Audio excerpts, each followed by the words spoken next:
Hey, what's going on, guys? Welcome back to yet another video.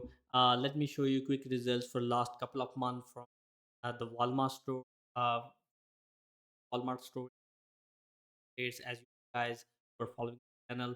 And let me show you the sales for the last month. In October, we did $41,469 in sales. Total units were sold are 2,525 units. The order placed were 2,184. Um, for the month of September, the sales are $47,047, and the units were sold are 2,926, and the total orders were placed are 2,363. Let me show you sales for the month of August.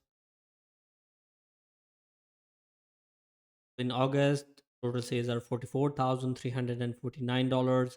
Units sold are 2,618 and 2,188 orders were placed. So if you are looking to start a two-step drop shipping Walmart in the United States, all passive because